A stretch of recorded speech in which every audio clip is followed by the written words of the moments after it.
In the 2002 National Electrical Code, Section 310.15b2 addresses the adjustment of ampacity for conductors in a raceway when there are more than 3 current-carrying conductors present. This section generally mandates a reduction in the allowable ampacity of the conductors to prevent overheating due to the cumulative heat generated by multiple current-carrying conductors in close proximity. However, Section 310.15b4 provides a specific exception for conductors that are run in parallel.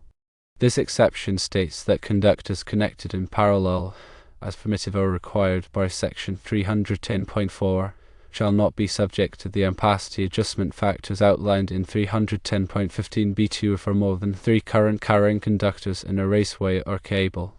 This means that if you have conductors that are deliberately installed in parallel to increase the overall ampacity of a circuit, you are not required to further derate them based on the total number of conductors within the conduit. This is because the paralleling of conductors inherently provides a degree of heat dissipation and current sharing, mitigating the need for additional derating. The application of these code sections is crucial for ensuring safe and compliant electrical installations. The general rule in 310.15b2 aims to protect conductors from overheating when multiple current-carrying conductors are bundled together, limiting their ampacity based on the number of conductors. The exception in 310.15b4 recognizes that parallel conductors are already designed to handle higher currents and dissipate heat more effectively than single conductors. To correctly apply these rules, firstly determine the number of current-carrying conductors in the raceway. This includes all phase conductors, neutral conductors if they carry significant current, and any equipment grounding conductors if they are carrying fault current. Secondly, if the number of current-carrying conductors exceeds 3, refer to Table 310.15b2 in the 2002 NEC to determine the appropriate ampacity adjustment factor.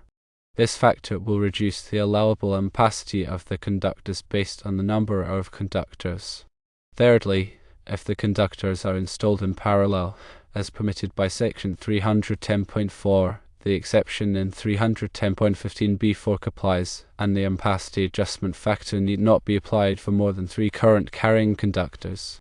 This means that you calculate the ampacity of the parallel conductors as if there were only 3 current-carrying conductors in the raceway, regardless of the actual number. It's important to note that this exception only applies to conductors installed in parallel according to the requirements of Section 310.4. This section outlines specific rules for paralleling conductors, including the requirement that they be the same length, conductor material, circular mill area, insulation type, and be terminated in the same manner. Additionally, the overcurrent protection devices must be sized appropriately to protect the parallel conductors. In your specific scenario, you are using paralleled 800 kc mil conductors in 2 5-inch scheduled 80 polyvinyl chloride conduits. You have 8 total conductors per conduit, which means you have 4 sets of parallel conductors, with each set consisting of 2 800 kc mil conductors. Because these conductors are installed in parallel in accordance with Section 310.4, you are not required to derate them based on the presence of more than 3 current-carrying conductors in the conduit, according to Section 310.15b4. Therefore, the engineering group's interpretation of the code is incorrect, and you do not need to apply the ampacity adjustment factors outlined in 310.15b2 for more than 3 conductors. The practical implications of this code interpretation are significant. By correctly applying Section 310.15b4, you can avoid unnecessary derating of parallel conductors, which can save you money on conductor costs and reduce the size of the raceways required for the installation. Additionally, it ensures that the electrical system is designed and installed in accordance with the NEC, promoting safety and reliability. To further clarify, let's consider a scenario where you have 6 current-carrying conductors in a raceway and these conductors are not installed in parallel. In this case, you would need to apply the ampacity adjustment factors from Table 310.15b2 for 6 current-carrying conductors. According to the table, the adjustment factor for 4 to 6 current-carrying conductors is 80%. This means that you would need to reduce the allowable ampacity of each conductor by 20%.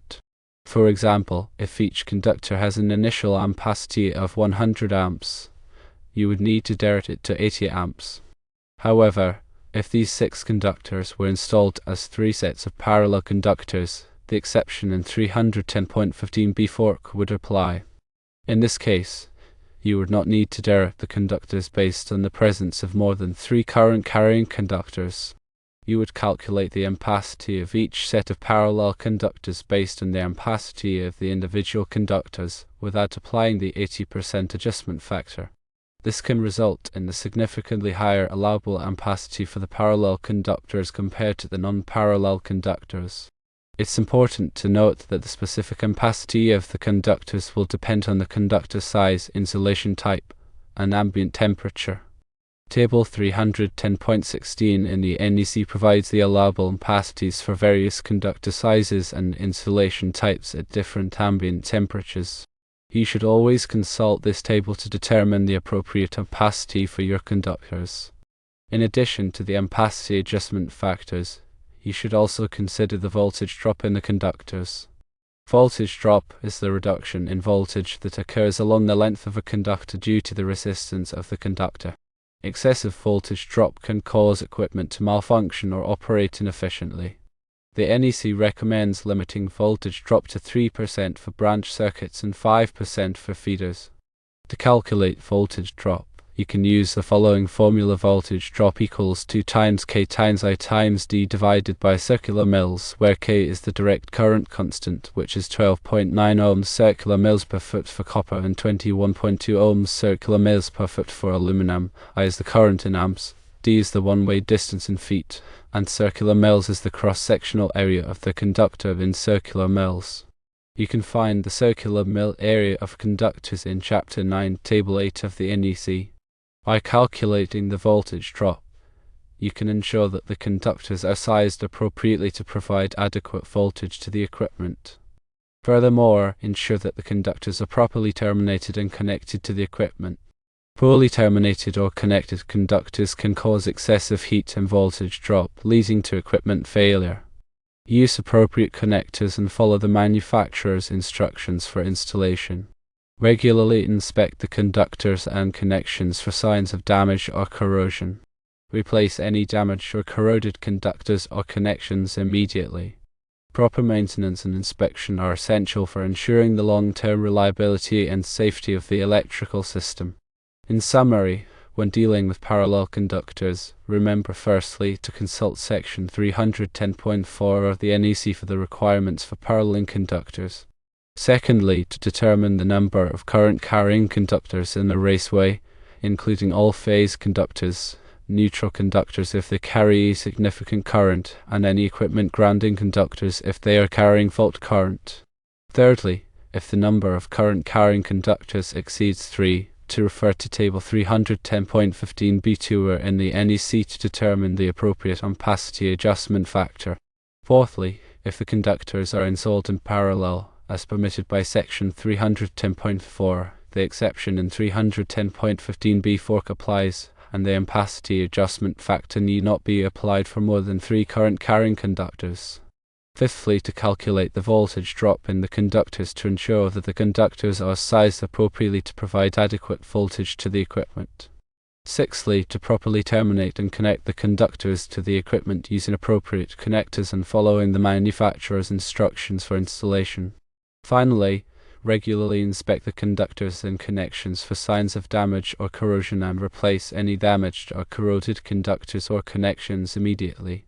By following these steps, you can ensure that your electrical installations are safe, compliant, and reliable.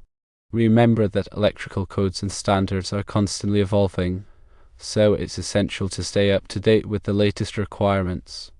Consult with a qualified electrical engineer or inspector if you have any questions or concerns about the application of the NEC.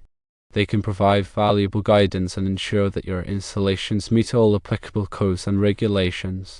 Understanding and applying the NEC correctly is crucial for ensuring the safety and reliability of electrical systems. By following the guidelines and recommendations outlined in the code, you can protect people and property from electrical hazards. Always prioritize safety when working with electricity, and never hesitate to seek professional assistance when needed. Remember that working with electricity can be dangerous, and it's essential to take all necessary precautions to avoid injury or damage. Wear appropriate personal protective equipment, such as safety glasses, gloves, and insulated tools. To energize circuits before working on them whenever possible. Use lockout-tagout procedures to prevent accidental re-energization of circuits. Test circuits to ensure that they are de-energized before working on them. Follow safe work practices and procedures to minimize the risk of electrical shock or arc flash. If you are not qualified to work with electricity, do not attempt to do so. Hire a qualified electrician to perform any electrical work that you are not comfortable doing. Electricity is a powerful force, and it should be treated with respect. By following safe work practices and procedures, you can protect yourself and others from electrical hazards. In addition to the NEC, there may be other local codes and regulations that apply to electrical installations in your area. It's important to be aware of these requirements and to comply with them. Contact your local building department or electrical inspector to obtain information about local codes and regulations. They can provide valuable guidance and ensure that your installations meet all applicable requirements.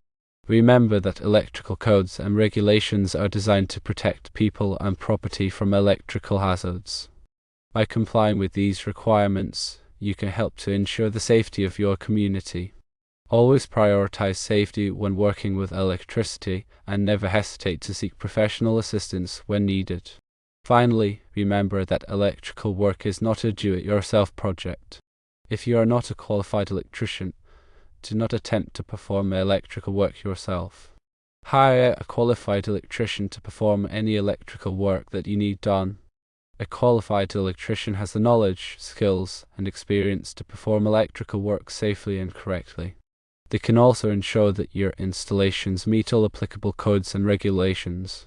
Hiring a qualified electrician is an investment in your safety and the safety of your property. Do not take chances with electricity. Hire a qualified electrician to do the job right.